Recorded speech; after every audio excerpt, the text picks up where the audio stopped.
And of course, you understand that the war in Gaza has affected every Israeli.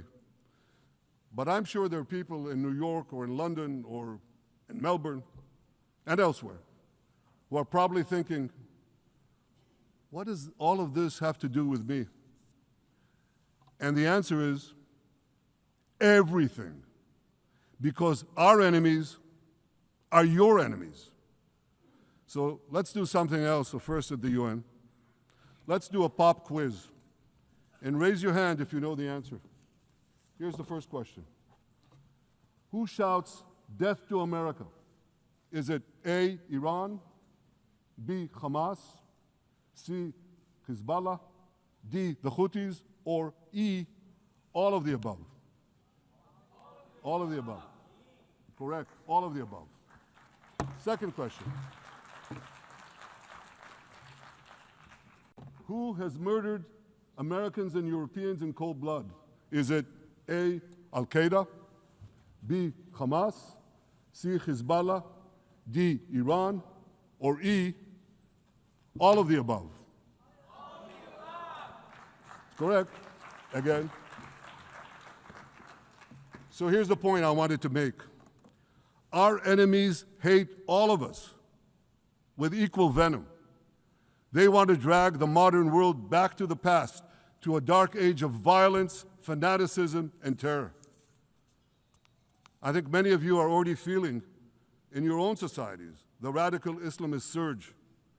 You know, I'm sure you do, you know deep down that Israel is fighting your fight. So I want to tell you a secret. Behind closed doors, many of the leaders who publicly condemn us privately thank us. They tell me how much they value Israel's superb intelligence services that have prevented time and again terrorist attacks in their capitals, time and again saving countless lives. General George Keegan, former head of U.S. Air Force intelligence, once said, "If the United States had to gather on its own the intelligence that Israel gives us, we would have to establish 5 CIAs. 5 CIAs.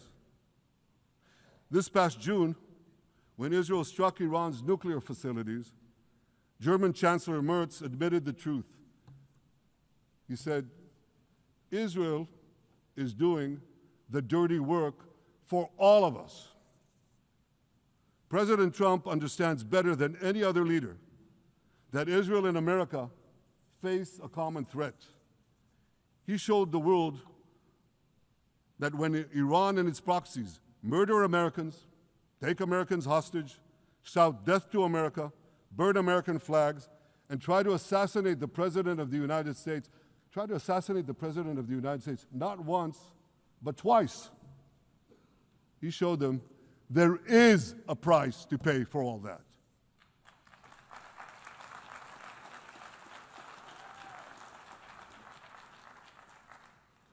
But regrettably, many leaders who are represented in this hall, they send a very different message. Sure, in the days immediately following October 7th, many of them supported Israel. But that support quickly evaporated when Israel did what any self-respecting nation would do in the wake of such a savage attack. We fought back. Now just imagine, just sit back for a second and imagine an attack against America proportioned to the attack against Israel on October 7th. Imagine a regime, a terror regime, dispatching thousands of terrorists to invade the United States. They massacre 40,000 Americans. They take 10,000 Americans hostage. What do you think America would do? You think America would leave that regime standing? You don't think that. No way, not a chance. The United States would wipe out that terror regime and ensure that such savagery would never threaten America again. This is precisely what Israel is doing in Gaza. We're wiping out the terror regime of Hamas and ensuring that this savagery will never threaten Israel again. That's what we are doing. That's what any self-respecting government would do.